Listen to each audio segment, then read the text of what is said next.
பருப்பு 2 கப்,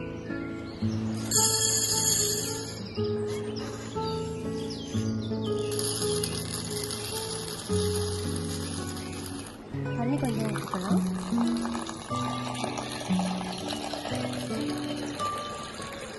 நான்கு மணிக்கு அப்படியே ஊற வைக்கணும். வெங்காயத்தை சிறிய துண்டுகளாக வெட்டி எடுத்துக்கொள்வோம்.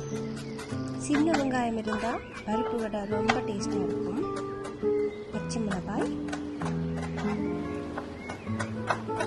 கரி லீவ்ஸ் அண்ட் பூண்டு இது எல்லாத்தையும் சிறிய துண்டுகளாக வெட்டி எடுத்துக்கொள்வோம். இப்போது 15 மிளகு, அரை டீஸ்பூன் சின்ன சீரகம், நறுக்கிய பூண்டையும் சேர்த்து பேஸ்ட்டாக இடித்து எடுத்துக்கொள்வோம்.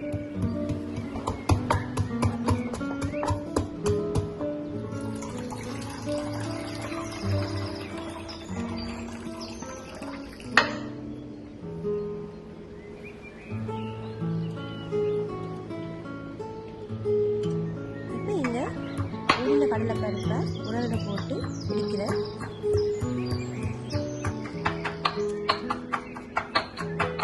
அதோடையே இடித்து வைத்த பூண்டு, மிளகு, சீரக கலவையை சேர்த்து இடித்து கொள்கிறேன்.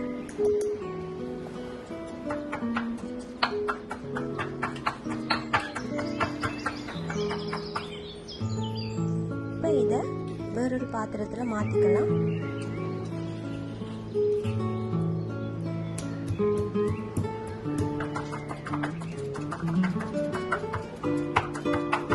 திரும்பவும் மீதமுள்ள கடலைப்பருப்பை உப்பு கொஞ்சம் நீர் விட்டு இடித்தெடுக்கிறேன்.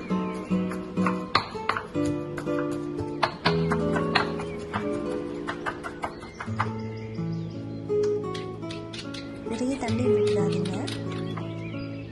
உரலில் இடித்தெடுத்து பொரிக்கிற வடை ரொம்பவே டேஸ்டாக இருக்குங்க.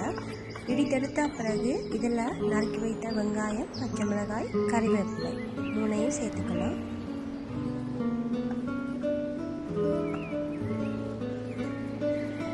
நீங்கள் இடித்து எல்லா கலவையும் மிக்ஸ் பண்ணின பிறகு கைகளால் பிடித்து பார்க்கும்போது தெரியும் தண்ணியின் அளவு காணுமா இல்லையான்னு. அதற்கேற்ப நீங்கள் தண்ணியை விட்டுக்கொள்ளுங்க. இதில் ஒரு கடலைப்பருப்பு போட்டு பார்த்துக்கலாம்.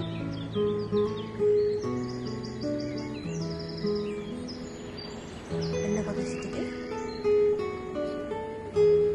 இங்கே நாங்கள் வடைகளை தட்டி எண்ணெயில் போட்டு பொரித்தெடுத்துக்கொள்ளுவோம். இதை உருண்டைகளாக பிடிக்கும்போது இந்த மாதிரி வரணும்.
ஈஸிக்காக நான் இங்கால ஒரு பாத்திரத்தில் வடைகளை தட்டி எடுத்து வச்சுக்கொள்கிறேன்.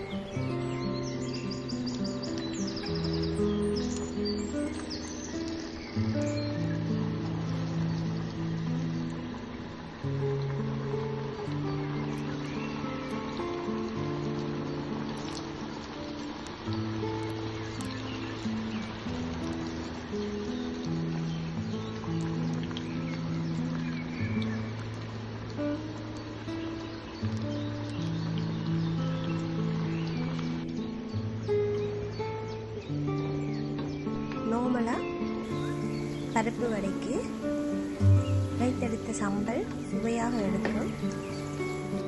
ஆனால் நான் இங்கே மோர் மிளகாயை போட்டு பொரித்தெடுத்து போடுவேன். ஏன்னா இதுவும் சுவையாக இருக்குமுங்க. ட்ரை பண்ணி பாருங்கள்.